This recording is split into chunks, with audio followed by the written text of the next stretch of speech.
Welcome to the Red Gauge Podcast. My name's Kyle. This is Josh. If you could like, comment, subscribe, and share, it helps out the show a ton. Today we're joined by our special guest, Tyler Hammond, who's a strength coach at Sacred Heart, works with the wrestling team. And we're really happy to have you here. Yeah, thanks for having me, guys. As we talked about before, but I'm really excited about this one just because seeing kind of the insides of how you train a wrestler throughout, you could see a little bit, but that's something that I've been getting into more and more. So I'm super excited about this conversation. Yeah. So Tyler, could you tell us how you got into sport? So funny enough, like whenever you're in like this line of work, people usually ask like, what sport did you play, right? Like they expect you to have like experience or had played a lot of sports before. But funny enough, I was a band kid in high school, and like I got most of my influence from my father because he did triathlons, and we had like a grungy basement with a squat rack and some cement plates. Troll cave. So it's kind of that kind of deal for a while. Yeah. Okay, I That's have to awesome. know what instrument you played. Or I played what drums. instruments. Drums? Okay. Big drum set guy. Yeah. Nice. Man after my own heart. Yeah. Yeah, I had a personal trainer in college train me when I was doing a personal training course, but so he like trained the trainer type thing, and he was a music major, and like his big thing was about bracing, and he was just like, just do this, watch, but like he had like 6 years of like training his like diaphragm and like expanding from singing. He's like, just right here, and it's like, Ben, I don't know what you're doing. So it's like, it's interesting. Like you wouldn't think like being a music major can help you, but like, I bet you there's lots of discipline and stuff that you had to learn from band that actually does translate. Oh yeah, absolutely. Coaching. Yeah, absolutely. And like, I spent 7 years in the military, so really that was a huge part that probably got me more into weightlifting because that's just the culture. Right. Yeah. I was a band guy. I was also in the military for 7 years. Yeah. That's my saving grace. Like everyone's like, you didn't play any sports. You didn't play a college sport. I was like, at least, I got some credit sport. Yeah. What branch? This is U.S. Navy. Okay. Yeah. I was 5 years in the Army. Oh, hell yeah. Yep. Oh, I don't know if I can say that, but appreciate you, man. Yeah, absolutely. Yeah. It definitely helps in the career. Yeah. I played sports, but I was never like ultra successful.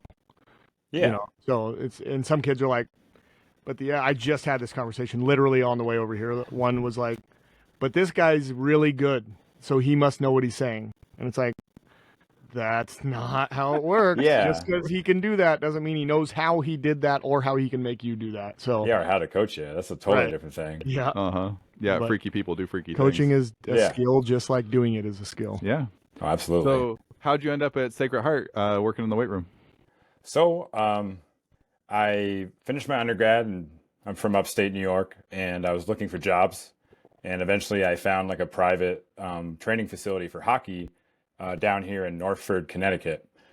So kind of being around the area, I was looking for any university that had a GA position. I just wasn't interested in the master's program unless I was able to get a coaching position. And like, that's the next big step if you want to go into collegiate coaching, essentially. Right. So just kind of applying, and finally I think I got it from Tabor. I don't know if it was an email or like an Instagram post, but I saw it like strength conditioning GA positions, Sacred Heart University. I was like, I'm in. Like I emailed them that day, applied, and then just kind of went from there. Yeah. Yeah, that's awesome. So how long have you been there for now? Just this year, right? First year? Okay. Yeah, first year with this. Yeah. Yeah, that's really exciting. Is this your first year with wrestling? It is actually, which has been like obviously a crazy experience, just like you went through. Right. Because, like I did a bunch of sports before, but it never touched wrestling. Yeah. Never touched a combat sport, which is much different than your field sports or golf, something like that. Right. So like we were talking about it right before was like, with football, as long as your athletes are staying athletic, right? There's definitely, you can't get them too large or too stiff, but you're really only looking at like, can they still run and jump and how strong can they be? Yeah. Like that's only two factors and they kind of work together. Like we can really push the same dials and really put the throttle down. And then we were talking about powerlifting. So you do have to pay attention to weight somewhat, but you really just get to jam the throttle on strength. You don't really have to worry about power at all. but it's that wrestling. That's why I've been excited to ask you. I'm more excited that's your first year of like, they've got to be powerful, explosive. They've got to be strong, not only strong, but like absolute power, but then like muscular endurance. Like you got to not only be able to hold on to that guy, but you got to be able to hold on to that guy for 2 minutes and not let go.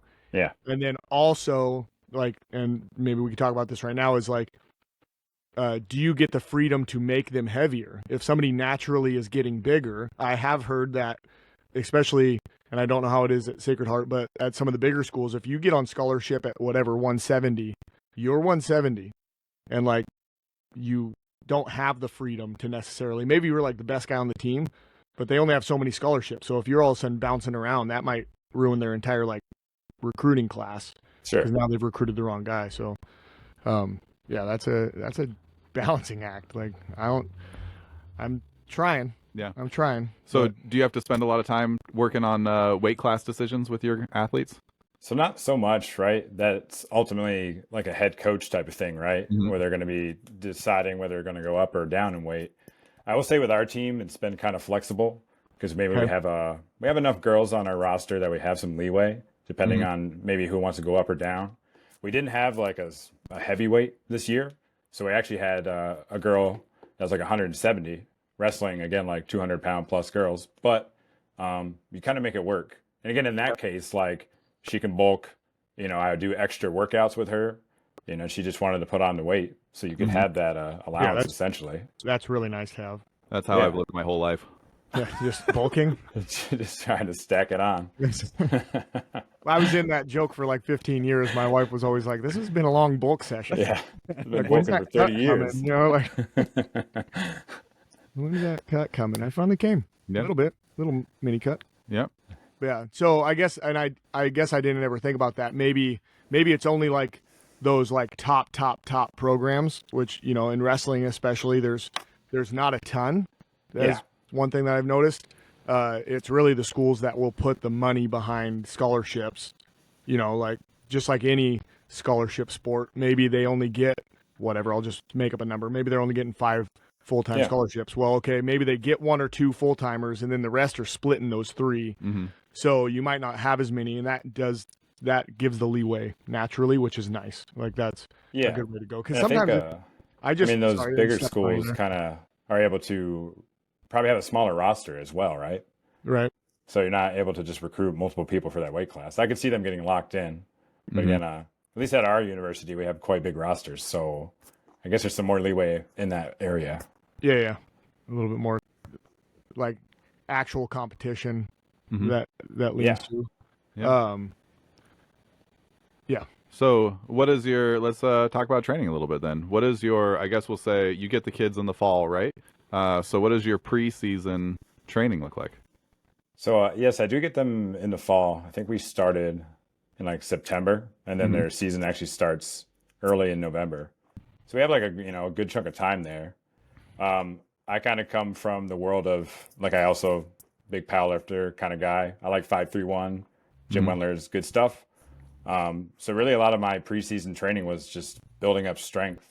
It's not weird, but like, okay, they're D1 athletes, but not all of them have the same training age. Like I have some people from Texas and like they start training like in kindergarten, I swear, like so early versus, some of these people just have not really had a whole lot of weight room experience.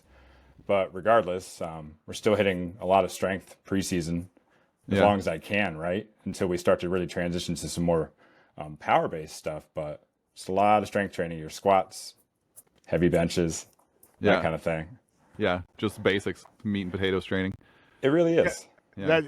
We talk about that quite a bit. And I think it's been a little bit like self-gratifying. You don't want to just talk to people that have the beliefs, but we thought we were going to be more like odd men out, especially with like the people that we've talked to early on. We've had a lot more like just happen to have a lot of like weightlifting coaches, like Olympic style weightlifting coaches. So we thought we were going to be kind of off, you know what I mean?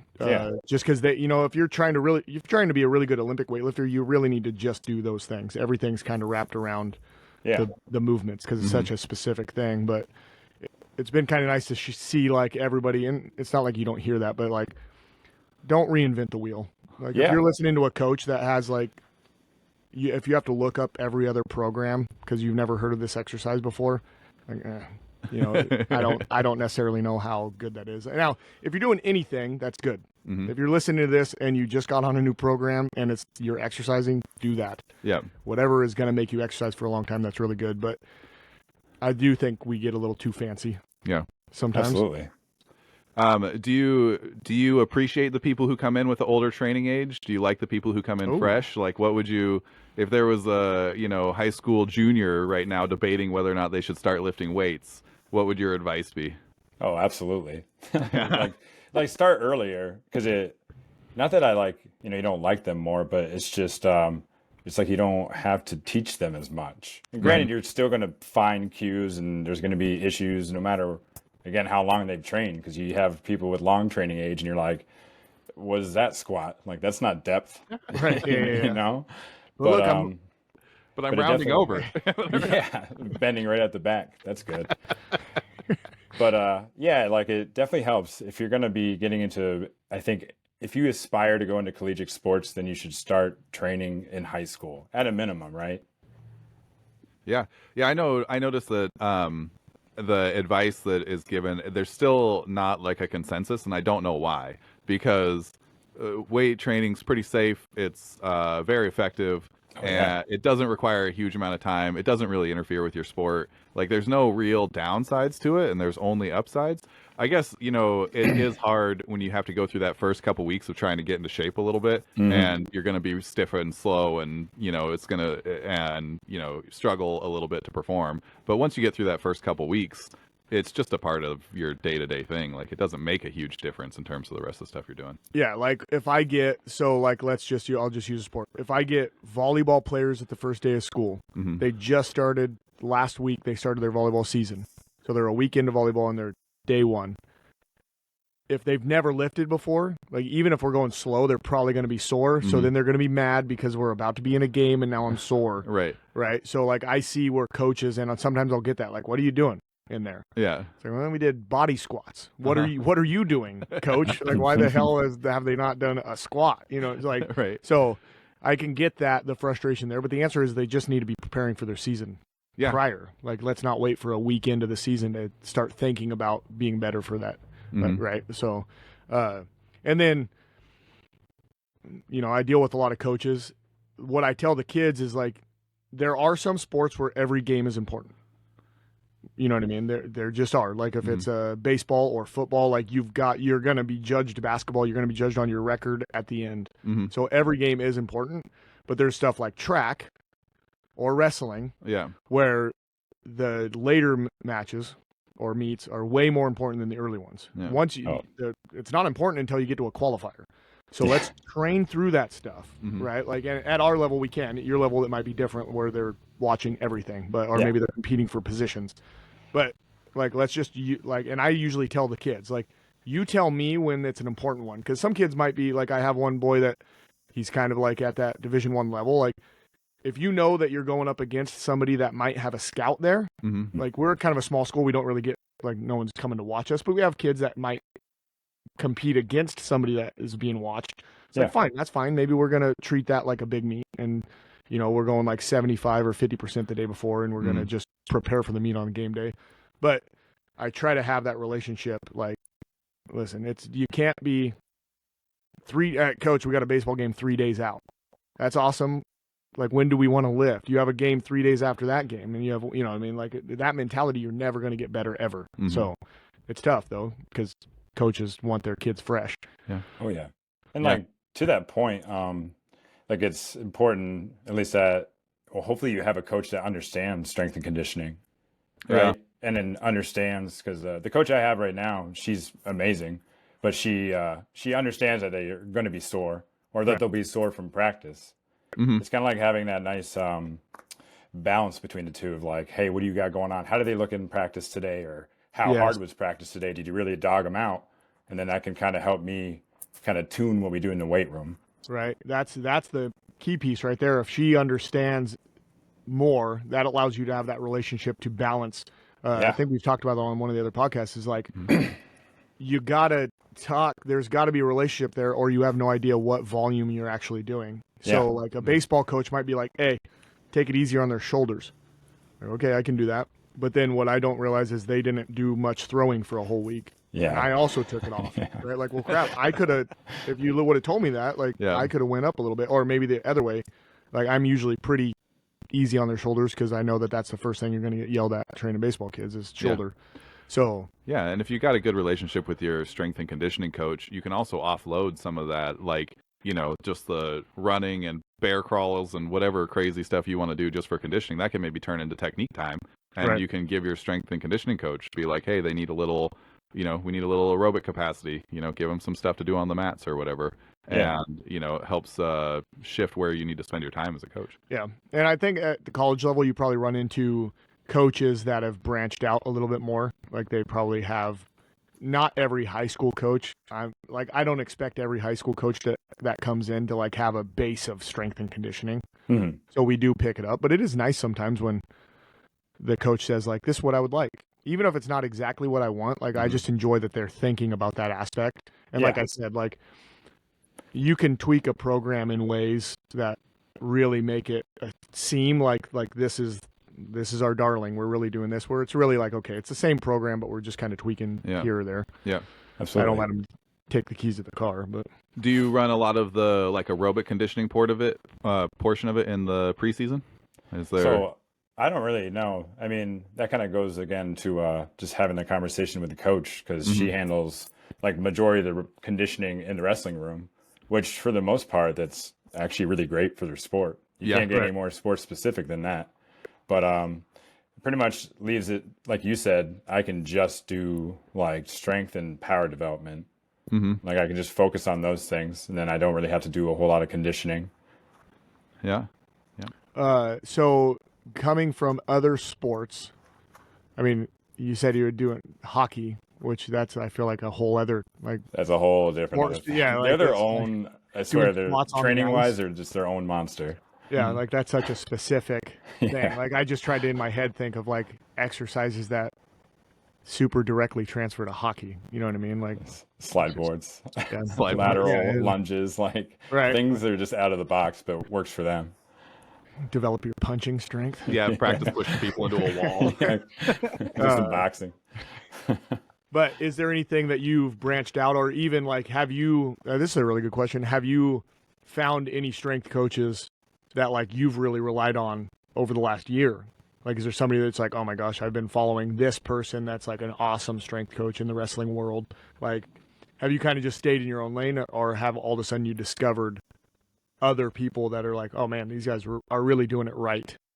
So for me, I haven't really looked at maybe like specific coaches for strength and conditioning that do only wrestling. Right. But I think there is like a really good crossover from other sports and talking to coaches from other sports just to kind of glean some of the things that they may focus on or things that they have learned with programming that, again, you can kind of pull in and use in your own way for the sport that you have.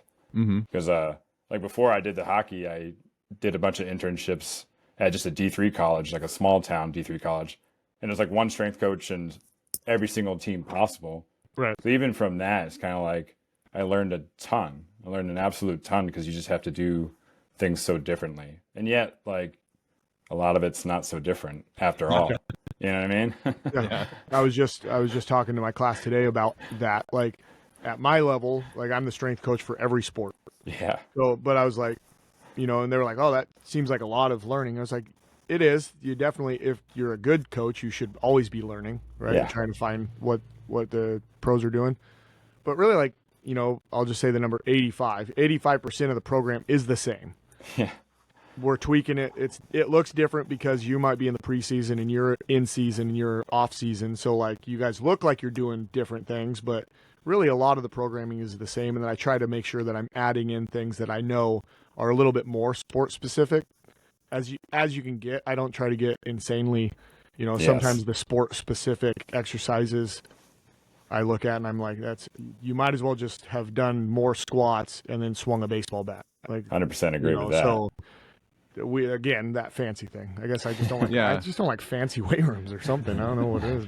power lifter in me. I think Yeah. like special strength is great, but like we get a long ways away from what special strength is, right? Because it really should, if you're doing special strength, it should look a lot like your sport, like the position, the direction, the velocity, and Yeah. you're trying to overload, one of those things or whatever. And a lot of times you see people doing their special strength stuff, and it's, some kind of, there's a Bosu ball involved and something dangling Chain from on the one ceiling. side. Yeah, and you're like, okay, well that doesn't look anything like your sport. Like I'm not saying that it doesn't have some value. I've never tried it, so maybe it feels great and it's a wonderful Going tool. too But overloaded. Like I think it was Max Ada who said like throwing a shot put to get ready for baseball. Like I'm going to develop my shoulder so much I'm going to throw like an 8-pound ball. Yeah, yeah. It's like probably a little too way too far. overloaded. Way too I far. probably Yeah. just get 1 ounce heavier baseball or something. But, Yeah. Oh crap! I forgot where I was going with You it. had a train of thought. Yep. So Save me. that's okay. I'm on it. So preseason, see what I did there? Rolled right in. Preseason, we're just gonna get bigger and stronger, right? Work on the tissue changes, right? Work on sport or developing the body.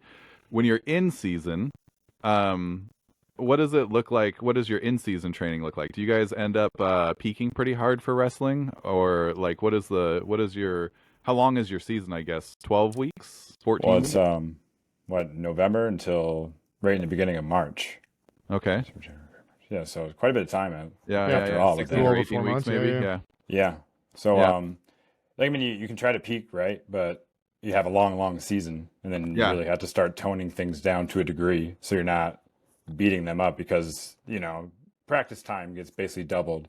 You're getting slammed way more in the weight room, not in the weight room, but in the wrestling room, and so you just kind of attenuate from that. Yeah.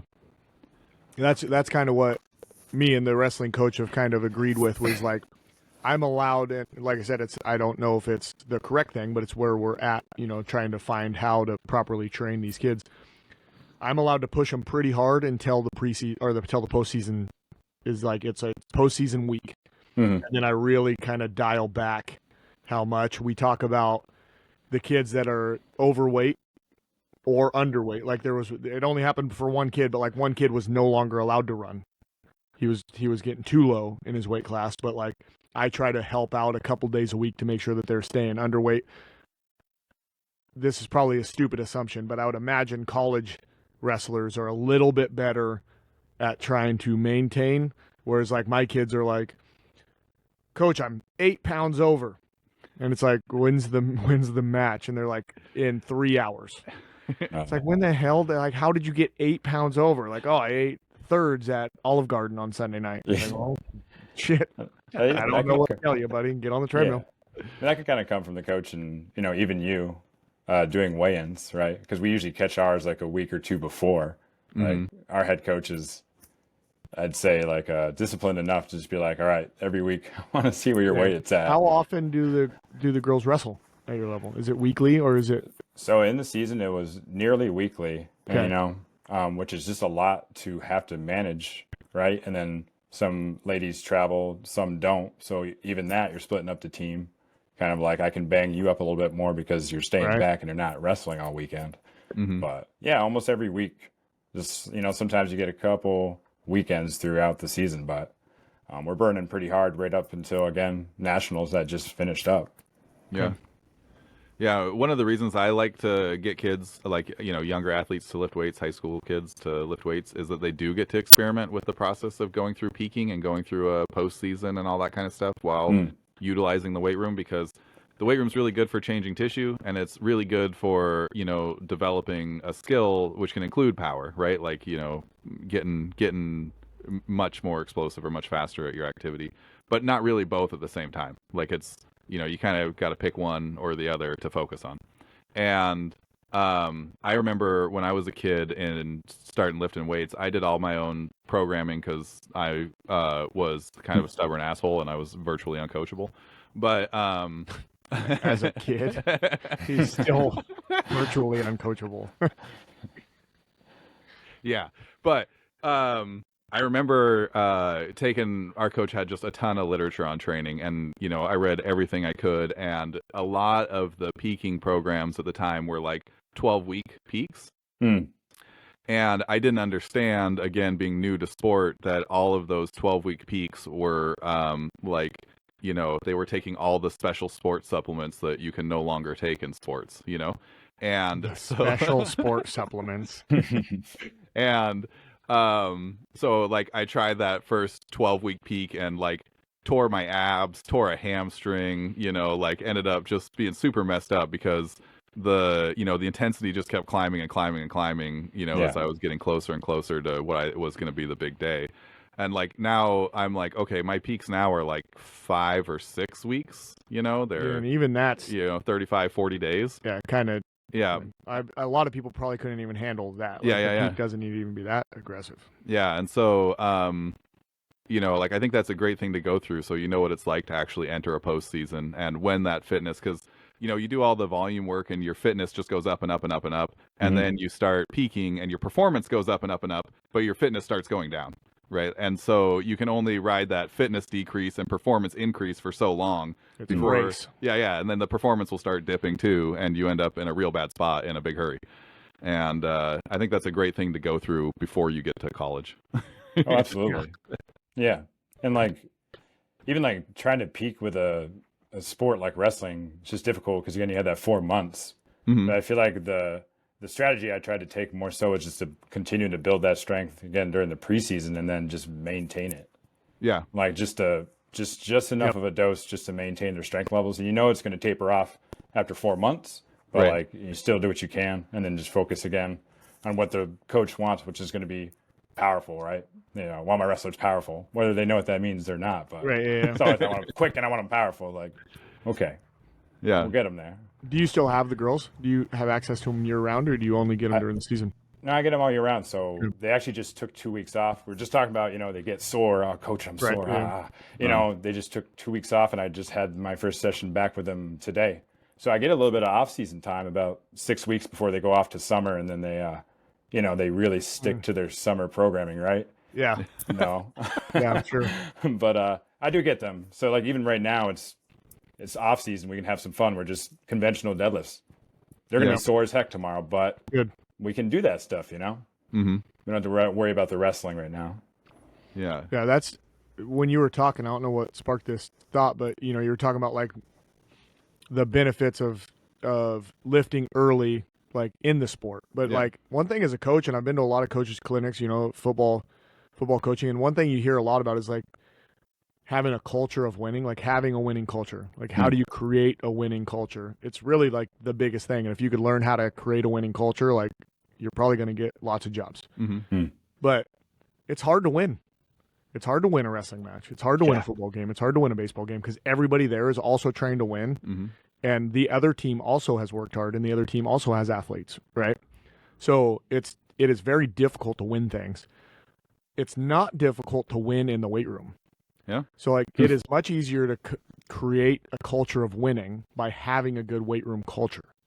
So it's not necessarily, you get into arguments like if Coach Lacey watches this, right? Like his big thing is like some people might put too much emphasis on like a winning team is made in the weight room. Whereas like his big thing is like, no, that's a supplement of a winning team, right? The winning team uses the weight room. And I agree with that, right? Like I couldn't just wheel out a powerlifting team. And it's like, we're the strongest team we got. And everybody runs a 6'2", 40 and win a football game. Like that's, I understand that. But by utilizing like small victories, like just today, it's the beginning of the trimester. I have essentially like the football team's entire starting O-line on one rack. The ability to push those kids, and all of them are kind of like similar strength. So like that squat session today got intense. Heated. Right? So like even though it was like sets of 10, like that first guy on the last set, I just whispered in his ear, I was like, we're not stopping at 10. We're going until I have to lift you up for one. So like, you think the next guy wants to do less, right? Like that. But so like that first kid won, like 12 reps, like that's a win. And then the second kid beat him, right? Like that's a win. So like you're building little wins in an environment that it's like easily attainable. Whereas like, if you're just trying to like, we're going to develop culture because we're going to win wrestling matches. Like you might not though. Yeah. Like that's a very difficult place to win. So I'm going to write a book on that, dude. And that's a great idea. we're done with podcasts. I'm going to make, There it is. I'm going to make $1 Go be billion. an author. It's like, that's Yeah. just shut it down right now. Like, don't even post this one. Sorry, Tyler. We're well On to the done. book now. Bigger and better things. Yeah. Have you had that same experience working with your girls? Like it's easy to build wins in the weight room? Oh, absolutely. I mean, I thought that was a really good point to make. You know, you do get them an opportunity to maybe get a win every once in a while, especially if the season isn't going their way. Right. But, you know, like the culture piece is really important. And obviously you want culture coming from the coach, but I think you can affect culture in the weight room and outside the weight room, right? Because doing really hard, grueling things in the weight room sometimes, and like, that's a good way to kind of build that grit, which, and I think, especially for wrestlers, like you have to have a gritty personality, a gritty culture. Because I'm sure you've seen wrestling matches and you've seen some people just kind of give up in the bottom. Oh, yeah. Right? You see it. You It's see not it. working. And it's right? just like, right. They just gave up. They right. just They're gave like, up and you see it. But, you know, that's another thing you can kind of push. Like you said, like we're doing more than 10. Like we're going to grit it out. We're absolutely going to grit it out there. Yeah, and that's not something I don't do a ton of. Like I try to program them. I try to program them intelligently enough that we're getting. Maybe sometimes they fail. Yeah. But like I try to get them close to failure, but not just consistently failing all the time. That's just not my style. But like sneaking that in every once in a while. Yeah. Yeah, for anybody who's new to the weight room, training to failure is a pretty important concept. Like they've done quite a bit of research that suggests that if you can get within about 3 reps of failure, you're in a sweet spot. So you don't have to go until you're dead. You know, not every set needs to be a killer, but you need to get pretty close for them to count, for them to be the ones that you want to add to the volume that you've done in your training for the day. And the other side of that is that people are notoriously terrible at judging whether or not they're going to fail. The RPs. Yeah. And so I saw a study one time where they asked people how much they thought they could bench for 10 reps, like what their 10 rep max was. And on average, they were off by 4 reps. 4 reps over. So they put them in a lab. They gave them a 220-pound bench that they said they could do 10 times, and they could do it 14 or 16 or something. And so, like, flirting with failure a little bit is good, you know, because it'll help you figure out what that feels like, what that range is. But, Just today, one of the kids tried to rack it at 8. Yeah. And then so I kind of threw the spotter. I yelled at him and said, he was going. I was like, unrack that. Yeah. And I went at the back spot, and he just kind of got in his ear, and he hit 4 more. Yeah. And he was done. Like, goes, I can't do no more. Like, yeah, you can. That was so like you know how many squats I've seen? Like that was not failure, man. Like you might be hurting, and you might not be able to breathe. Yeah. Doing reps on squats is not fun. Like it's way easier to do 5 reps than it is 15 reps. Yeah. I think my legs are so small. It's kind of a good tool. Like I've done like a AMRAP set at the end of like a 4-week strength block, right? And it's like a good teaching tool because I think, like you said, that kid could have done more. I think a lot of people don't know what that limit is. Yeah. And that kind of goes with the research, but I think it's like a great tool to kind of teach them that limit. Yeah. And also just be like, just rip it, you know, right? Yeah. See how many you can get. That's another W, you know? Yeah. And it's kind of like once you have done that a couple of times, it's an addicting thing, right? Yeah. Literally, I write my whole programming so that I can just go as hard as possible every time I touch a barbell. Like that's what it's Again, that is why he's so difficult to train. Like if anybody tried to give him a program, you'd be like, this is trash. Yeah, too easy. 20 more pounds. And that's why Kyle's injured all the time. But yeah, so so obviously as a power lifter, like I prefer 1 rep maxes. But I've also told the kids, like, sometimes you get to the end of the trimester, we always max out at the end of the trimester, and some kids are like, oh, my bench went down. It's like, okay, but it probably didn't. You might have just taken bad weight. You might have went like, oh, my bench was 220, and then kids are stupid, so they'll be like, oh, I did 205, and then I tried 240. Yeah. Well, you could have done, you might have done 225, 230, 235. Like, so this is kind of recently, I've been telling them, like, and we're going to try it this trimester. I'm going to have a max, but I'm also going to sneak in a couple of like AMRAPs. So if something that they could do something closer to like probably 5 to 10 times so that they can still, because I think it's easier to see growth of like 1 more rep than it is necessarily like 5 or 10 more pounds, right? So at a lighter weight. So I think I'm going to add in both of those So, because it was just a couple of kids that were like, they worked really hard. And I know that they went up. Like, could have just been a bad day, right? They could have just taken it off weird or got their setup wrong. And I felt like they were discouraged for a whole trimester of lifting hard. I was like, dude, you did good. Like, you are stronger. You look bigger. Like, promise you are stronger. It was just a bad day. Like, sometimes, like, if you're a power lifter, sometimes you go to a meet and sometimes we've it sucks. definitely had that. You know what I mean? Like, you go to a meet and you're like, oh, baby, am I weak today? How much testing do you do, like, in the season? Is there, I mean, you said you mentioned you throw an AMRAP in every once in a while, but is it often that you're trying to get feedback on how the program is going through physical testing, or are you mostly just trying to do like sound programming and just keep an ear to how the athletes are feeling and performing and stuff? Yeah, it's definitely more on the sound programming with that. Yeah. But like we used VBT, like velocity-based training, Vitruve, those nice boxes. So that was like a really big tool for me to be able to kind of monitor and see where they're at, or kind of in like the auto regulation kind of thing of putting them in a speed range and just being like, all right, maybe you got completely beat up this weekend, or maybe, practice is really hard or light, you know what I mean? It was able to kind of just see what they can hit for weight. But then again, you just got to hit the speed range. So maybe that weight's a little lighter this week, is the best way to kind of regulate it. And then again, I have all the data for that. So I see it each week. Like, all right, your estimated 1 rep max is kind of low. You must be fatigued or something's going on. Or to kind of see that we're moving maybe a heavier weight at that speed range, which that's the win right there. Yeah. I do see the benefit. Like, sometimes it gets hard when you're doing the same compound lifts. So if they are having a bad day, or they're tired, or they're in the middle of a cut, they get discouraged. Because like I have one boy that he's on the journey from 300 to 220. He's somewhere in the middle, right? Like he doesn't want to be a big kid anymore. Like, he wants to cut all the way down, and he can for sure. He's 5'7" or 5'8", and he's got lots of body fat on it. So it's awesome. It's going to take a year, and I think he's in the 260s, so he's already on the path. But he's also learning that 485 squat as a sophomore, beginning of sophomore year.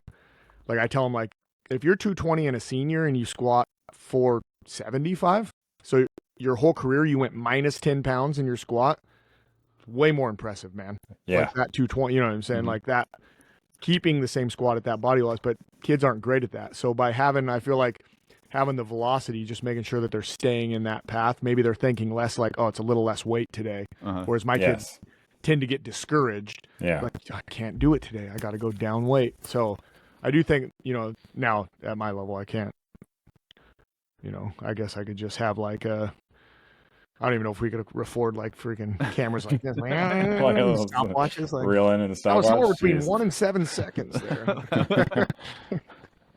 But when I went and visited UW and they had all the velocity-based training, I was like, wow, this is pretty cool stuff. It's a good tool. I feel like I'd have to go back and get another degree just on how to utilize the data. That's what I said, because we actually looked at getting some velocity-based stuff, and I was like, so you're gonna have to send me somewhere. That's great. If you just want me to watch a couple YouTube videos on how to analyze that data and actually use it effectively, but you're probably gonna have to send me somewhere and let me sit for 2 weeks under a coach or something. Yeah, it's a whole different world, like. Yeah. Does your exercise selection in season change at all? Like, most of the time when we talk to kids about weight room, I'm like, it's basically just a few tools. Like, there's carries, hinges, leg presses, overhead press, flat press, rows, pull downs. 5, 6, 7 tools. That's 80% of what we're gonna do. It's 80% of the value, right? Do you drift very far, like in terms of what you're having the kids do in the weight room when it's in season time? Not so much, right? Because I still believe like a squat is a squat, and that's a fantastic tool whether it's pre, post season, or in season. But it's more for me, it was just manipulating again sets, reps, maybe bar speed, but every once in a while, like now that it's very conjugate because we're not changing all the time, but even just something like, all right, we're going to squat on slant boards. You get a little bit more range of motion. It'll change it up a little bit. Maybe we're kind of beat up from doing our squats just normally. It's almost a way to kind of regulate that as well. Like, they're not going to go as heavy as they would because the slant board is going to feel awkward for at least a week or two. But again, it's just little changes like that. Like, we have hammer row machines and same thing, like pick a different handle to row it today. Right. You got options. because I really don't think it has to get that complicated. I really No, don't. And changing the motion by a tiny bit is a great way to, Absolutely. when they're not feeling good. Like, they don't know how much they, like, so we incline, we have adjustable benches. So we always incline basically at the same level. Like, sometimes if we've been grinding incline for a while, I'll adjust it, right? Like, oh, we're going up. Well, it's the same strength. They're barely off, right? Like, they might be a tiny bit weaker. We're going up a little bit, so it is getting a little bit more overheady. Right. But they don't feel bad that they're having bad days. So usually if I see someone that's having rough, like, hey, let's adjust as much as I can. Now we have a lot of kids. Like, my classes are normally somewhere between 60 and 90 kids. So I can't individually coach that much, which kind of sucks, but Yeah. I interrupted you. You were going to say something. No, I don't know what it was. I lost it. Lost my train of thought. That sucks. Do you get into this is one thing that I've been thinking about, and it's not necessarily anything that we do in our weight room. And it's things I like, but like, I've thought about like introducing like farmer carry type things, like really like stressing out. The one thing I think about a lot, like obviously I probably could add more like hip strength for my wrestlers, and then probably more grip strength, I think is probably important. And then obviously like we said, like, Coach Lacey has watched a few of these, so I don't want him to get mad at me. He'll beat me up and say I have a tiny neck. But like the big thing is like necks and forearms. We said like you got to get the neck strong. And we used to have in the old weight room, we had like a 4-way neck machine, and like the football players all did it. That but I went to school where your neck was supposed to start here and go to here. Just doing 4-way neck with 90 pounds on it. So do you see that? Like, are you just blasting a bunch of neck and forearms? And if you do forearms, do you think about, I was having the kids do forearms, right? Like forearms that you would do in a weight room. And I was like, well, crap, I'm giving them some strength. They can squeeze you for a second. I was like, I don't know that I'm necessarily working like the muscular endurance. So we started doing some holds, like some heavy holds. But that might be like we were just talking, like, I don't even know if that should be my responsibility. Maybe they're just getting their muscular endurance by holding wrists at wrestling practice. Like, is that something that you even think about? Like, yeah. So, again, I kind of agree with your point of they probably get a lot of grip training through just wrestling. Right. They're going to get a ton of that. But something like we use fat grips sometimes, right? You're just doing some arm or shoulder work, like just changing the implement like that. If you've ever used a fat grip, like it'll it lights your forearms. We have some pull-up bars that are kind of fat grip. The fat grip ones, yeah. So like, some bar hangs here and there. Done some farmer carries, of course, with trap bar. Try to load it up, and then even when you said like with neck training, we did a lot of like manual neck training, like having a partner just push. A good isometric hold, push on the side, or even like leaning against a med ball. A wall was a good way to kind of get that neck work in outside of just, again, like let's do shrugs and everything else that we can in your back. Yeah. Our previous athletic director bought some, they're called like iron necks. Like the halos that spin. Yeah. Hockey guys are into that thing. I've tried, like I've put that thing on, hooked it up, and like, I've watched the video. It's like, dude, I don't even know what the hell's going on with this thing. Maybe ours is broken or something, but it just feels like, it's like, I'm not giving this to a kid. Someone's going to hurt themselves. They're going to tear something. I think that's like a great tool for like an individual, but like in a coaching sphere, it's kind of, it's just a tough thing to do. And like, this is my big thing with how big the class is. If I don't have 7 of them, I don't program it. No way. I tell the kids like, this is great after school. We have these machines. We have these things. Come in after school, hit those up. But we have 14 racks that the kids are at, so I need at least 7, and I could divide the class in half. Yeah. So like we have 7 trap bars. Okay. So like normally if I'm doing trap bar, we do like a front squat. So they're doing front squats on the front side, trap bars on the back side, and then they switch. Like, so you gotta have at least 7. I love that, like the iron necks. Just being creative with that, like not a lot of equipment. It's kind of nice. Like I feel spoiled being at the collegiate level now because we got like 24 racks and every bar you can imagine and want. Every rack has everything. Yeah, I kind of miss the days of just like the old D3 college of just like, we have 4 racks, a handful of dumbbells. Like, we just need to figure this out. Get it done. Go do sprints up the stairs while they do squats, like anything like that.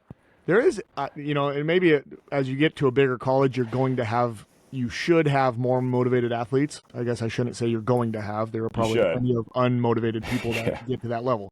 But our old weight room was like no windows. Yep. Just salty, like stains on the brick walls. It's a brick building. It had just been used for so long.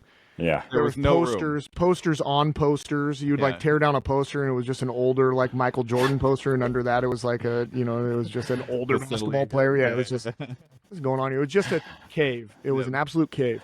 And now a couple of years ago, 5 years ago or something, right before COVID, we got a really nice facility, and it looks like a college weight room. It's beautiful. It's all of the weights are branded High Climber, and they have platforms in the ground. And like, I think the kids work a little less hard. Yeah. Like, I legitimately think it's a little bit of mentality. Like it's a pretty facility. Uh-huh. And you know what I mean? Like there's a part of walking into a dungeony room that gets you a little hyped up, I think. Now, I think a lot more people probably feel comforted in the weight room. Like there's lots of people that walked into that old weight room that were like, turn and burn. That's not it. They didn't belong. They didn't belong. Yeah. I don't know what the hell's going on in there, but I'm leaving. Yeah, I had a friend in high school who really wanted to do powerlifting, and I was like, if you want to learn how to lift, I'll show you. Just come on in. And she came in the first day, and she was like looking around. She was like, yeah, I've had enough. But so I guess it's probably good and bad. Yeah. I mean, I don't know. That's something, I don't know if you've had this experience or thought or whatever, but I've noticed that when I've been to like big school weight rooms, like Division I weight rooms, a lot of times they're pretty like almost sterile in terms of like the amount and types of equipment and stuff that they have. Like they seem almost more like they're designed as recruiting tools. Like they want to look cool, right? So everything is symmetrical and they have their logos on everything. And then when I think about all of my favorite gyms that I've ever been to, like where it was the freakiest dudes doing the freakiest stuff, every one of them's a troll cave, and I wonder sometimes about, like, is that something that you've noticed or that you think about at all, where you're like, I wish I could get my weight room a little more troll cavey? Yeah, absolutely. I mean, like, it's funny, like our weight room is in a building called the Pit, and we are in the basement. So like, but like you said, it is still very like paint is perfect. Our head coach, wants a wicked clean weight room. Everything looks nice. Bars are put back. It's definitely a recruiting piece though, right? Because like I have parents come in even just to check out the team, and you have the parents and the recruits sitting there watching like our lift for wrestling. Like I think as a parent, I would want to see like a nice weight room. But as a strength coach, I know better that I kind of would love a grungy, kind of gnarly place to lift. Rusty bars, like please. For me, if there was just like a heavy ass farmer handle that was just left in the middle, and I came in the next day, I would be like, because they couldn't walk anymore. Yeah. But you wouldn't want like a recruit to be like, why is there just shit laying out? Like that. I totally understand that piece of like keeping that clean. It looks really nice when people come in and everything's going at the right time. And so I don't know if strength coaches just always got their way. It'd be a weird place, I think. Yeah. I know. People would be a scary place. Gigantic, grown hooves. Yeah, okay. Well, I'm just going to say it. I think it's okay to make your weight room into a troll cave. Anybody out there who's listening and has a really pretty weight room and thinks like, oh, I might just make it a troll cave. It's going to be better. You'll get better results. Oh, yeah. My weight go out in room's your garage. Yeah. Yeah, well, that's what I got. I got a little shop here and that we do this out of, and I just have 500 square feet of steel all smashed in there. I'm a believer that like if you go into a weight room to work out, you should have to move some equipment because it's in your way. Like Yeah. Like whatever it is. Just like, why do I have this one special dumbbell just for one arm deadlift? Like I don't know. Move it out of the way. We're not using it right now. Roll it over there. Yeah. That's the once a year dumbbell. Yeah. Do you have so it's your first year doing it. Are you working on, or did you inherit like kind of development plans for like you get kids freshman year where you want to put them senior year? Like, is that something that's on your radar for kind of the longer term, for 3 or 4 years of working with those athletes? Yeah, well, like it's kind of tough in this position because like I'm a GA right now, so it's a 2-year position essentially, unless I get hired on, which would be the dream. But right. It's kind of tough. Like you're just looking at it through the lens of I had them for 2 years, and then someone had them for 2 years before you. And then again, it goes down and down and down So depending on the is the sport. position you're in always GA? Like Yes, exactly. Okay, So like okay. I assist with football, but like you said, the head football coach, it's a paid position, obviously. So yeah, there's certain sports that are typically just GA sports. They've been intermixed, but again, wrestling, at least for women's, is a GA sport. Is that the only sport you're in charge of? Oh no, I I do wrestling, I do cheerleading, I do football, and I do golf as well. So a good spread. Yeah, that's And like you were saying, kind of like touching a bunch of different sports really has been Correct. wild. Like Yeah. very wild. yeah. I mean, I guess like I was just thinking of like there's a whole realm cheerleading. At first, I was Oh. like, well, jumping, and I was like, well, college cheerleading. They're gymnasts. I'm Yeah, telling you, there's- like there they are is- springy gymnasts, and then they're throwing girls right over their heads. Like that's a freaking clean right there and Well, snatch. yeah, one of you our know? one of our guys, he was probably the baddest football player on our team. Sophomore year was real. Like I think it was a parent thing. He had been driven, like he had been forced to play football. Loved it, but like, all right, it's rebellion time. Stop doing football and join the cheerleading squad. And we were like, I'm not going to say his name, but it was like, really, man, you're our starting middle linebacker. And then we walked out and they were having a practice, and he just chucked the girl Watch. up, caught her one hand, and we were just like, all right, dude, Yeah, we get it. You're fine. Yeah, yeah. You're We doing get all it. right. Yeah. Yeah. Yeah, we're all hanging out with each other like, "Ugh." He was just surrounded by ladies throwing them in the air. It's like, okay, I don't know if I Yeah, can say good anything deal. with this. Yeah. Yeah, it's if you look at a college, like a male college cheerleader, like it's not slight dudes. They're freaking Yeah. Shot putters who jacked. change gears. Yeah, had an Yes. injury or something. Yeah. Yeah. So, but across your 2 years that you get them, like, do you have like hopes and dreams and goals for what kind of juice you're going to get out of the squeeze? Oh, of course. Like, the coach before obviously had his training program and he did some Olympic lifts and whatnot. Like, I haven't touched much of an Olympic lift this first year with them. Because again, like, there's ways, again, you can get development in ways other than just Olympic lifts or just doing, like a clean pull or something like that. Like, you don't even have to get to the rack position. Yeah. But I guess for me, like, I just wanted to start really simple and build them up just with the basics that first year. So now, like, we were even doing deadlifts right now. Like, I do want to turn that into, more Olympic lifts, more cleans, more hang cleans, more power cleans and stuff like that. So I guess that's the overarching goal. But I'm just in no rush. I've seen, like, plenty of coaches that just rush it. Like, a cross-country team doing cleans is kind of rough to put them through without kind of getting those building blocks there. So Right. despite some of them having a good training age or being from Texas, and some of my ladies have done powerlifting, like regardless, like we can still get a lot out of the basic training, but I want to be able to make sure that the freshmen and the sophomores are like, again, developing. We want to get to the more intense stuff, but they're still going to get a lot out of the basics. Yeah. Yeah, I've told this story before, but I knew a guy who was a very good thrower who had tried doing like the conjugate style training where there was a heavy bit of variation in his training. So, he was doing a different version of every lift every couple weeks. And he thought that it was phenomenal because he would go through and, in the 6 weeks that he did a lift, he'd be stronger every day. And then he'd move on to a new one and he'd be stronger at that every day. And then he'd move on to a new one, he'd be stronger at that every day. And then when he got to the end of it, he went and just did some, I'm just going to go back and test my regular squat and regular bench and regular deadlift. And they hadn't changed at all. And it was just like, that improvement every time just came from putting a new exercise in, like something novel, right? Yeah, you're getting just like the neuromuscular ability. You're just getting better at that exercise, right? Yeah. Getting used to it. Yeah. Yeah. And so he'd spent, a whole 6-month block of training and, probably learned a lot of new movements and probably learned a lot of new tools and probably found some cool things that work and aren't going to work, but ultimately didn't get what he was wanting out of it because he was changing too much, it was too much variety. Yeah. Yeah, there's lots of things that you just get better. Like, and some people I don't think of that. It's like you are becoming more skilled at squatting. Like some of it is strength gains, but early on, a lot of it is Just skill. So like, that's why beginners, they feel this. Yeah. And it's like, well, it's because your strength gains really were just this. Mm-hmm. Yeah. This was all just like neuromuscular awakening and Right. getting better at freaking, getting better at doing the activity.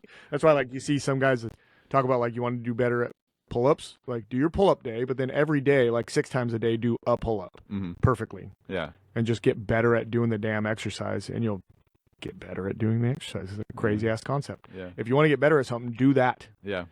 If you want to run the mile fast, run the mile. Yeah.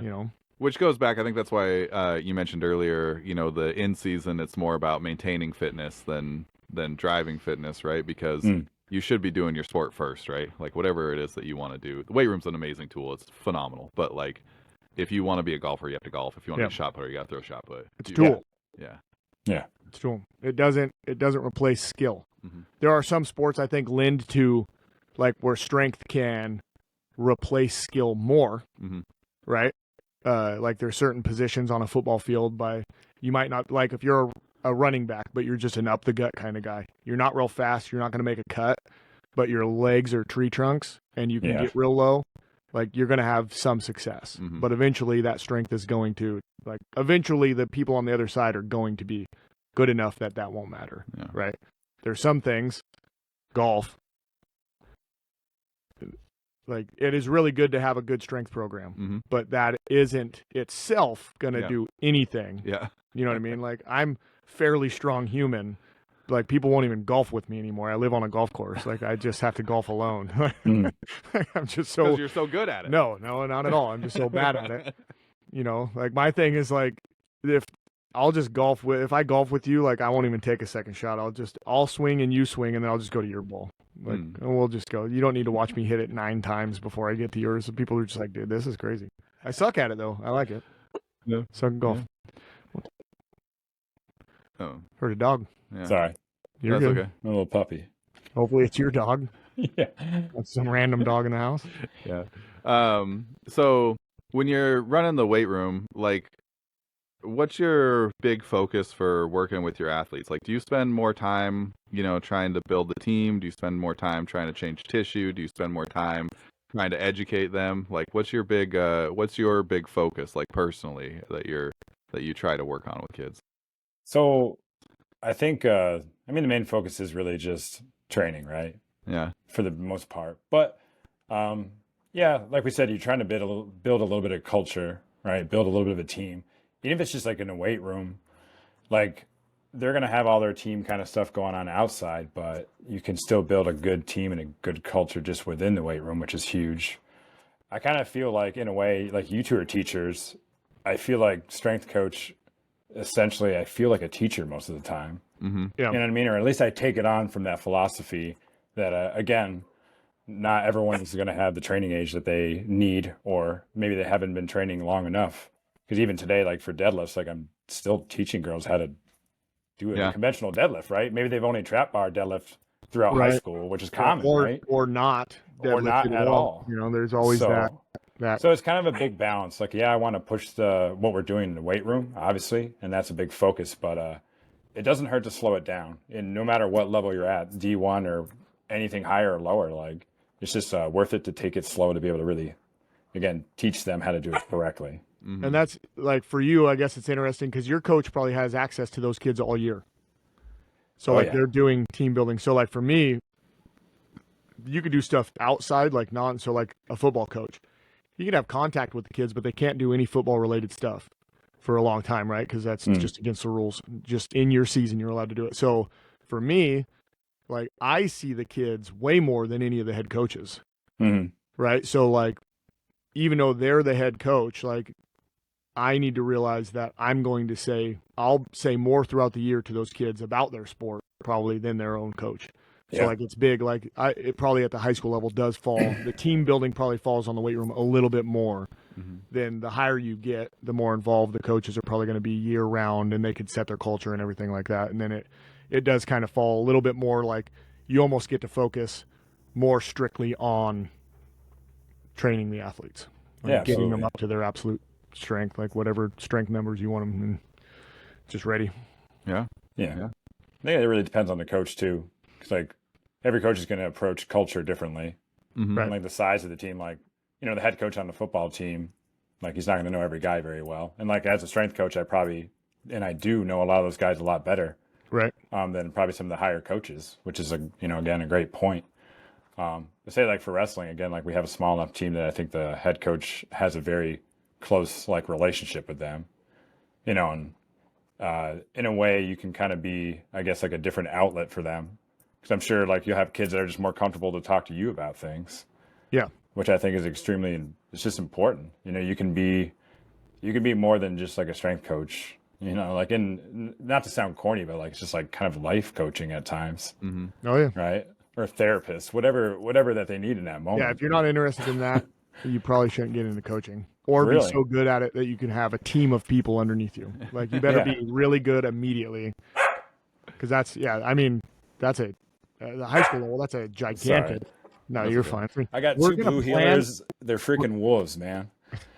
What are they? What kind of dogs are they? I have blue healers. Oh, okay. Yeah. Yeah. Most people know Bluey, right? Yep. You have kids. We're saying we're going to edit that out. I would bet $50 we forget that this happened. You probably should take a note. We're going to forget that this happened. What's And that? people are going to be like, they did not edit this out. It's like about an hour, yeah. Yeah. Yeah. right. We back? Yeah. Okay. Yeah. Lock and load.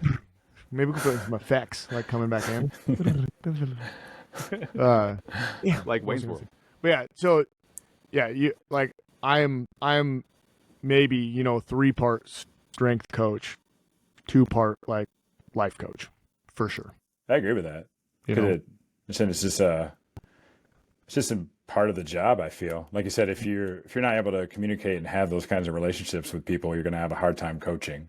And Yeah. that kind of goes into like the art of coaching, right? Like you can be great with programming and all that, but if you can't get it across and get a team to be motivated to do what you're trying to do, like it doesn't matter what you have programmed. Right. And I guess this is kind of what I say. So, locally people know my story, but like this last year I was the interim head football coach. So I had to hire a lot of new coaches, and like a lot of what I got was like, it was guys I knew personally, I knew would be good coaches, but they would ask like, they would get nervous. It's nerve-wracking to become a coach. And they were like, what should I do? How do I become a good coach? And basically what I tell everybody is like, whatever made you think about coaching, like whatever in you made you think about coaching, just lean into that. Because like, you can't really just look at a coach and be like, I'm going to coach like that guy.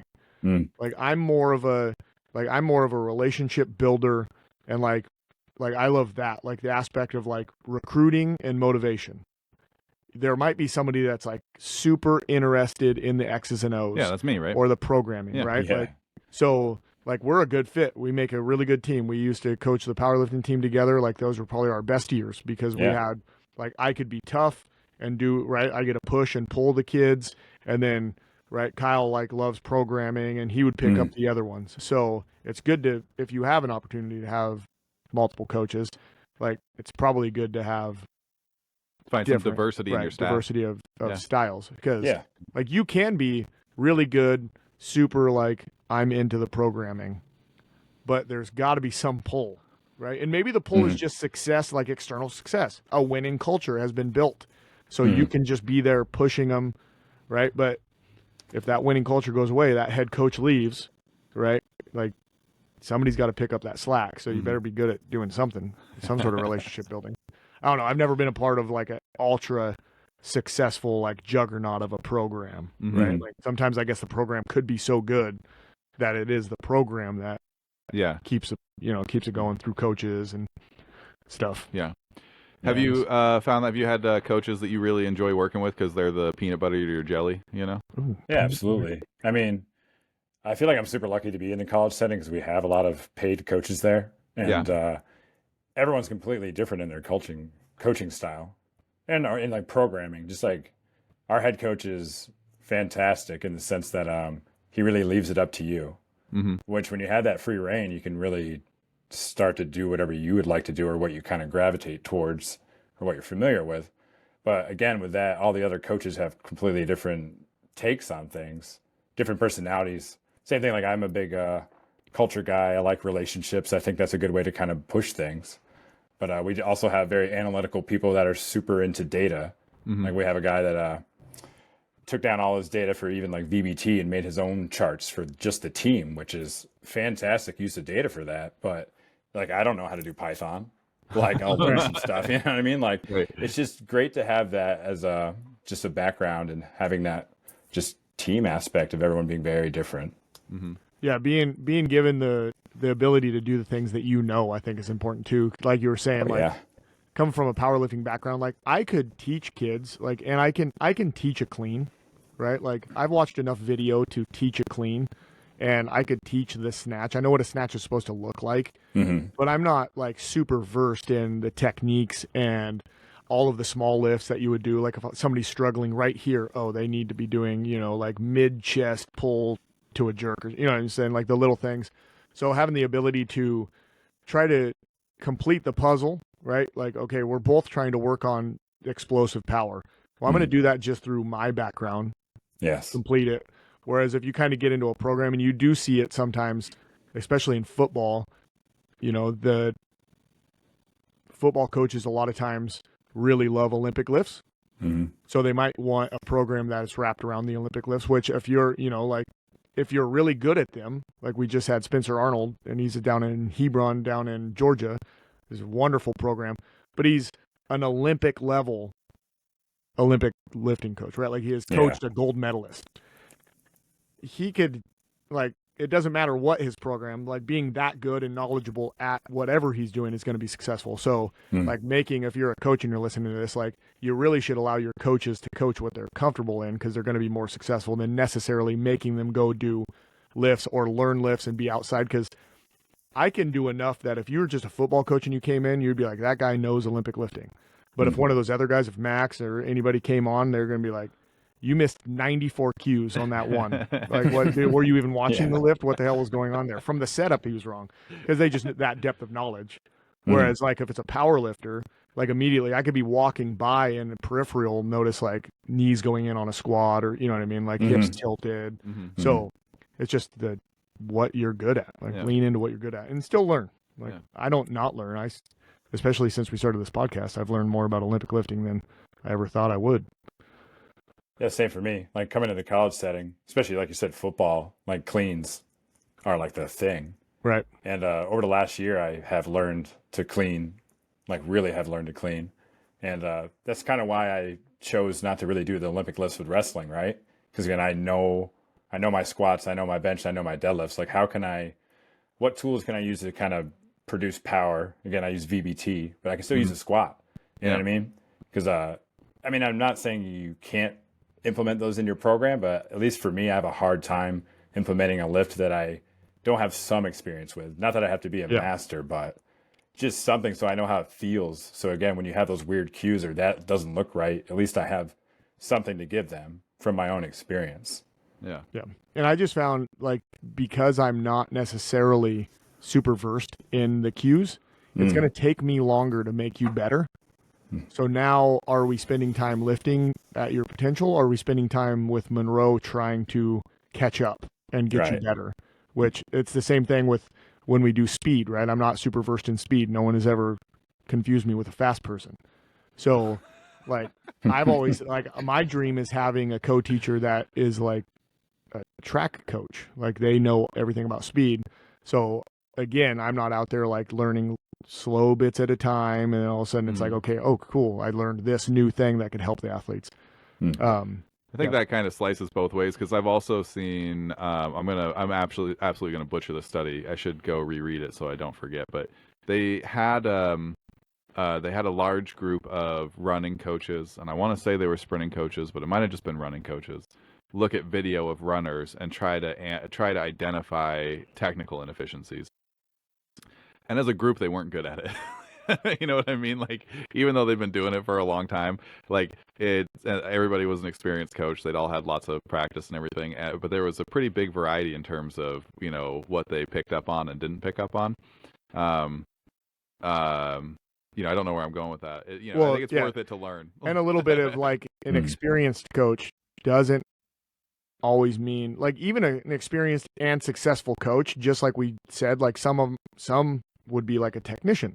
You know what I mean? Like, I really love diving into Yeah, that's Look true. at that shin angle. That was a terrible shin angle. Biomechanics. Where like I'm you know what I mean? It's 3 steps Yeah. in before my brain's even thought about watching. Yeah. I'm like, oh crap, they're already standing up. What happened? You know, like it's just never been my thing. So it does take me a little bit longer. That's why I started recording. Mm-hmm. I just record their 40 so I can go back and watch them in slow motion. Yeah. Video feedback is huge, right? Yeah. Just pulling out your phone and being able to show someone a squat or a clean and being able to just get on the frame and slowly move through. That's just a massive, like an easy coaching tool to just have right in your pocket, right? Mm-hmm.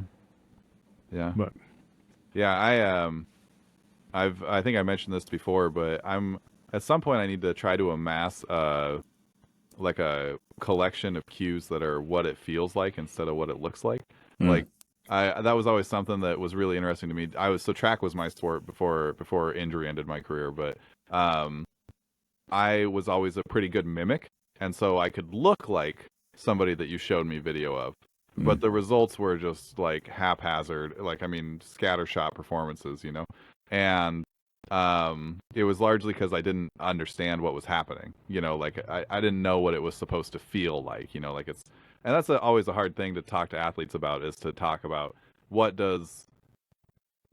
on a squat, right? So like if you're going to brace well and you're going to let your hips open, but you have a lot of stiffness, you know, like still, like it's hard to like describe what those sensations, like what a good squat should feel like or what a good deadlift should feel like. But when you find it in the lift, like when you finally get between the bar and the earth and all of a sudden it feels solid and everything works well, then it, you know, you understand how important it was. Like I'm really interested in trying to collect some of that. I'd be interested if you did find like somehow you came up with the perfect sentence.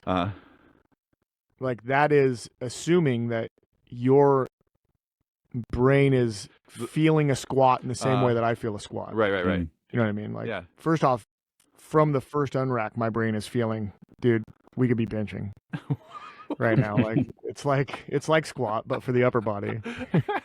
Why are we doing this motion right now? Why are my legs active? But yeah, I see what you're saying. Like it definitely, you know, like a lot of times, so like with the bench, right? Like if you're a mimic, maybe you push your chest up. Mm-hmm. I see these guys my chest is up because I'm retracting my scapula. Right. I'm not doing this. Right.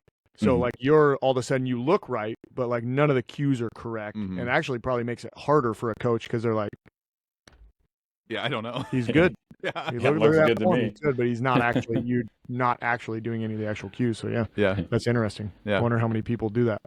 I bet a lot. Probably quite a few. Yeah.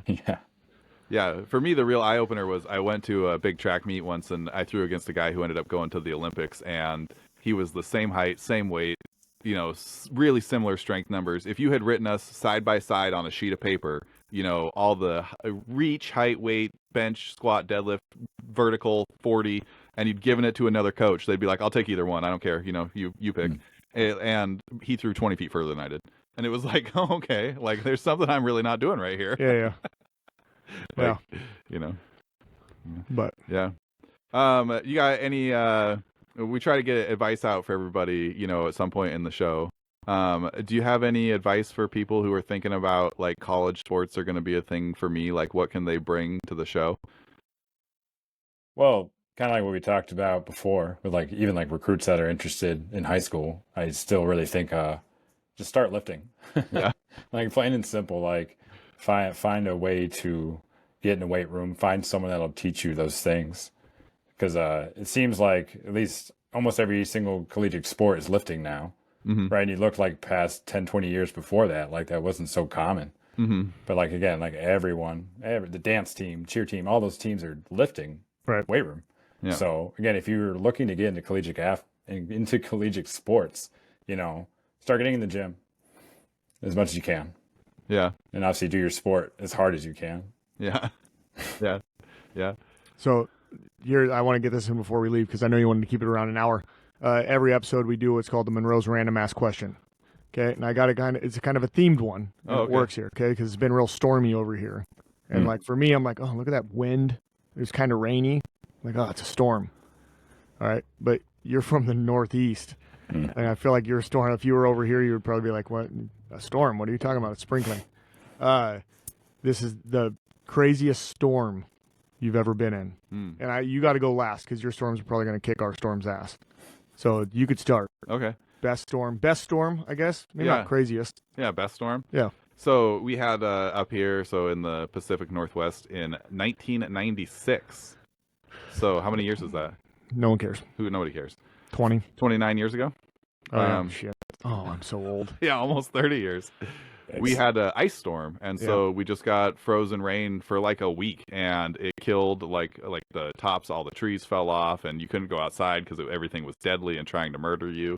But man, you go outside and see like a pine tree coated in an inch of ice, or a fern coated like in things inch were of like ice or something. encapsulated. Yeah, it was really one of the most surreal and beautiful things. I was real irritated that my mom was dead set that we weren't allowed to go outside in it. And I was so irritated by it. And then afterwards, when we had to do cleanup, we pulled a treetop, like it had dug itself like 12 feet into the earth. And so I was like, okay, yeah, I guess it makes sense. I wouldn't want to get hit by that. Icy spear had snapped off and came down. Yeah, into the frozen earth, like the cold. Into ice. Right. Yeah, that's probably. It was like, okay, well, yeah, I probably didn't want to get hit by that. I get the concern. Yeah. I mean, that definitely, once I asked this question, I realized we basically lived in the same place our whole lives. So it's been the same storms. You could do the wind storm from like 4 years ago where everybody was like buttoning it down, and then like one tree, like maybe like blew. It was like 4 mile an hour winds. But I think I'll go Afghanistan. We had like dust storms where it was legitimately like just a wall of dust as like higher than the horizon, right? Just this wall, and it would just slowly come at you, and you're like, oh my, this is like the end of days right here. And it just passes over for like 2 hours. You're just in, like, can't see you from me, dust. Yeah. And it's like, you know how shitty that is afterwards? Because everything, the insides of your shoes are coated in dust, your bed, inside your blankets are dusty. Like, that's probably one, because the first time it happened, like, no one, that's not in like preparing to go to Afghanistan. It's not like fighting the Taliban, don't step on an IED.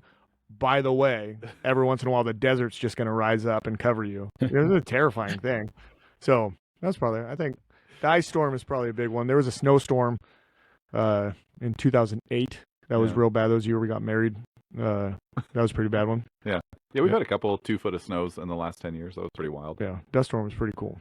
Did you feel really insecure being in war in a situation where you can't see anything? Or were you kind of like, nobody can see? No, like, well, you just kept playing like dominoes. Okay. Yeah. They probably wouldn't send you out. I can't see them, they can't see us. Yeah. You know what I mean? Our optics were better than their optics. So like, we probably seeing better than they're seeing. So you got anything? I hope you have a good answer. Like, if you are like, dude, I've never been anywhere there was stormy. I've never been to a storm ever. No, like, just like Kyle, we had a big ice storm back home, so I feel like my thunder's been stolen. No pun intended to storms. But back in the Navy, where's home? Upstate New York, like 4 hours north of Albany, like right next to Canadian border. So just frozen hell. Like in the middle of nowhere. Yeah, absolutely, just cows and ice and snow constantly. But I mean, the only like other one that came to mind, like I said, same thing during the military. Being on the ship, we were going through the English Channel, and just super high seas, like a movie scene, like walking on the walls. You're trying to eat chow, like your shit is going everywhere. Drinks are trying to slide away from you. No, and like we had high winds of like 50 miles per hour winds, but like when you're out to sea or even in the desert, there's nothing that stops it. So like even just trying to open up the hatch is just like this massive struggle to freaking get outside. Yeah. And then they're like, all right, go outside and do whatever dumb task that you get told or voluntold to do, and you're just absolutely blown away. Yeah, like this couldn't wait until there's like doesn't matter. 30 minutes. Yeah. Yeah, like, suck it up. Go do stand in formation. But we know we're just going to be out in the rain for 45 minutes. Yes, you are. Yeah. Why? Because I don't want to be around you anymore. Go stand outside. Yeah, I couldn't do the ocean. The ocean, me and the ocean, I don't mess around. Blue desert. Yeah. It's different. I asked my wife if when the boys all move out, if she wants to sail around the world. I was like, we could sell the house, buy a giant boat. We could plan a trip, it could be a 6 month, get all the way, do the whole thing. And she was like, you will never get me out on the ocean alive. I will not do it. Yeah, like, I would sail up and down the West Coast. Mm-hmm. Maybe if you flew my boat to the East Coast, I would do the same thing. Like maybe 150 feet off the shore, right? Like I got to be able to swim to shore. Okay. But yeah, I'm not sailing around the world. Like I'm not getting attacked by pirates. Uh-huh. You know what I mean? Like, no thanks. Yeah, They're out there. It's interesting to try to plan the trip and figure out where the pirate activity is. But the pirates attack like freighters. Yeah. You know what I mean? You're just on a sailboat. Like they're attacking. They know that whole boat has rifles. Yeah. And you're on a sailboat. Yeah. Good luck. Yeah. You lose. You lost. Cooked. A submarine. Some of those guys have submarines, Kyle. You have a submarine defense system on your sailboat? I don't know. I mean, I could, I guess. You don't. Like fish finder, maybe. Yeah. Picking up stuff. So Big one. in the Navy for 7 years, were you on a boat for several long tours? Was it quite a bit on the ocean? Yeah. I did 2 tours. My first tour was more actually wasn't on a boat. I was nothing Navy at all. It was more intelligence work. Yeah. Like I got sent Marines, Army, and all that stuff, more expeditionary. And then my second tour was straight up on a ship. The only reason I re-enlisted is because I didn't want to leave the Navy without like doing some Navy shit. Some Navy stuff, yeah. You know? Yeah. So, but yeah, out there you just do long stretches. Like deployment's obviously a good 8 months. And then pulling into port every once in a while. But even just like weird, like you'd go out to sea just for 2 weeks to do training. You know, just like, all right, go shoot out in the ocean. We're going to do fire drills and go in circle 8s for the next like 5 days. And you're like, okay, roger that. Yeah. You got it. You're hanging out.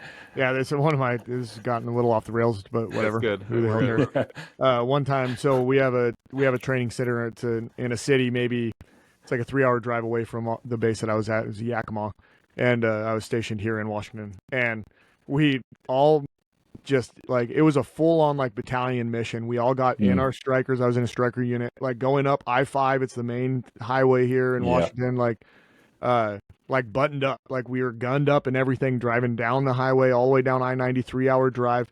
We get to the operation area, and it's legitimately someone had gone to the desert and hung up sheets. Like they didn't even get us to like there's like whole cities out there, like mount cities, right? And it was just like sheets, and we got there. We were on location. We didn't even know we were in the right spot. We were like calling in. I was, like, I don't know if we're in the right spot here. Like we see sheets. Is it near sheets? It's like that's the city. It's like, what the hell? Like how much money did we just spend as a country to get like legitimately like 50 strikers to 3 hours away to go invade a sheet city? It's the same thing. Like how much does it cost to get an aircraft carrier 5 days of figure 8s in the ocean? Yeah. But all part of the training. It does that does matter. Sometimes you are on a mission for 3 hours. You got to be intense, So, but it's just, you get there and it's just like, what the hell is going on here? What am I doing?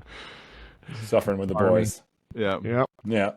It makes good good stories afterwards. Yeah. So, well, you mentioned the English Channel. Were you in the Atlantic like the whole time? Did you make it to the Pacific? Were you very far north or very far south? Like, do you have any interesting stories? So like, we went across the Atlantic. I've never been in the Pacific. So all the way through the Atlantic. We went up to the Baltic, which was a really interesting time. And then there's like a lot of, there's a Russian naval base right up there. So, it's kind of a fun mission because it's just like NATO sending us up there just to kind of like poke Russia. Harass Yeah, that's always nice. And I kid you not, like we ran into, again, a Russian warship, and the comms come over to the bridge from that ship, and obviously like super thick Russian. They don't know English. They don't have a terp with them, nothing. So it's like, U.S. warship, why do you do so? Just trying to ask us like, why are we in their area? Here? Yeah. But I don't know, there's all sorts of crazy stuff. Like our ship kind of went everywhere. Been to the Baltic, been to the Med. We did counter piracy off the Horn of Africa. Yeah. Like we got to go everywhere because we weren't attached to a carrier. If you're attached to a carrier, you're just like a meat shield, like you're just there to get aircraft and like shoot some missiles. But we were independent steam, so like the captain kind of has more leeway, and we're able to go into a lot more areas to do more special missions. That's cool. Yeah, real cool. How was visiting the Mediterranean? Oh, great. You kidding Yeah. me? Like Greece, amazing food, great beaches. So you did like you got to like I was thinking in my head I was like, well, because I was gonna say like, oh, you got to travel the world, Uh-huh. but I was like, On a well, if boat. you don't ever get out, like Yeah, that's like saying it's like, oh, little bits. I went to Greece by flying over it on my way to Yeah, Afghanistan. we you know just what I mean? waved Like, at the land, yeah, that looks so No, nice over there. but like, I mean, obviously, like a Army Marine kind of deployment, you're just where you're at the whole time. Yeah, In the Navy, like you may like pull into a port, usually to get supplies and whatnot, but like you'd be able to stay there for like a day or two. Yeah. yeah, that's So like cool. it's just kind of fun to be like, all right, you're with your boys, like, off duty, be back by midnight, go take a train in the city, go goof off, just Uh-huh. like come back in one piece, Yeah, yeah. and then you just get a little taste of culture here and there. Yeah. So again, like for like a small town kid like myself, like I never went really anywhere. There wasn't like anywhere to go to. So it was just a fantastic opportunity.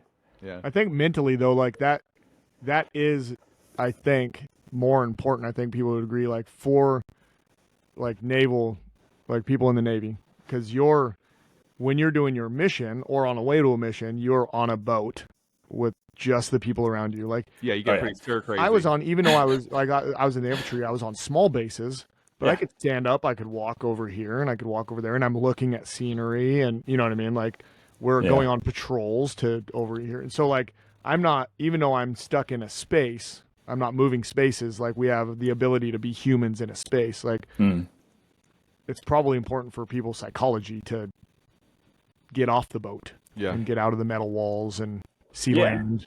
Right, exactly. And like just like you said, just have a little bit of change of scenery because you just see the same freaking ceiling all the time, the same Yeah. bulkheads, all that stuff constantly. But you'd be surprised. I mean, there's a lot of good spaces being able to like sit outside or like we had ergs outside to be able to just do some rowing. Yeah. And I mean, when the seas were horrible, you couldn't. Like I remember this one day, like my commanding officer, I was in the gym. We had this small dicky shim. You couldn't even do overhead presses because like the ceilings are so low, and All like deep just breaths. You got to sit on the ground. yeah, and just weird stuff. But even just like super high seas, you'd be like dumbbell bench pressing, and all of a sudden one dumbbell's like feeling like a zillion pounds, and then the sea shifts, the ship moves, and then it feels like super light. You should It's have like timed that training up and out got, there like, was the a most squat. dynamic training I've ever had. Yeah. You should have timed that up and got like a 900-pound squat. Yeah. Yeah, Like, you couldn't all up even, there, you like wouldn't even just know. waiting, like, oh, whoa. You're like, ah. Oh, yeah, dude. Yeah, you totally hit that. Or It's did you on hit video. a wave, It's on video. Like, how did you keep floating into the air? Like, you Yeah. just launch off the wreck. Yeah. But Just wacky stuff that you just would have never seen unless you were there, Yeah. Training at the sea was just wacky. Yeah. Did you have a favorite stop, a favorite place that you got to go? That's always a hard one because there were so many good places for different reasons. Uh-huh. But I really enjoyed Greece. I got to be honest. Like it was just a really good time. Again, the food is amazing. The sun was beautiful. Water was beautiful. It's just a great time. Yeah. There's a reason that humanity's been there, like living life for 6,000 years. Yeah, It was like, hey, this Right? this spot is good. pretty nice around there, yeah. We were actually just talking a couple weeks ago about how we wish that like Croatia and Bosnia felt like a little safer tourist destination because there's such beautiful country and such beautiful beaches and stuff. They Yeah. seem like they're doing better, but Yeah, I'll give them a couple more years before Yeah, taking the They're family. always like also this close from something popping off. Yeah, around right. there. It's like, where'd you vacation over the summer? Bosnia.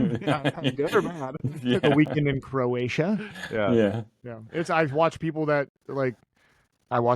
post videos of like vacationing in Afghanistan. hmm It's like I'm glad that you like did that, but it's a really bad idea. yeah, For the most part, wonderful people, yeah, normal humanity, yeah, Mm-hmm. but there are also some very bad people that just by being there are going to be very offended and like I don't know. It's your life. You go if you want to visit Afghanistan, go ahead. I visited it for a year. yeah, I don't want to go back. yeah. Yeah. So, some people like cottage cheese. How many billions of shots did you have to get before they would let you on the boat? Like knowing that you're gonna go do the Mediterranean and Africa and everything, did they nuke you with All of them. injections before you had to travel? Oh yeah. Everything you could imagine. Yeah.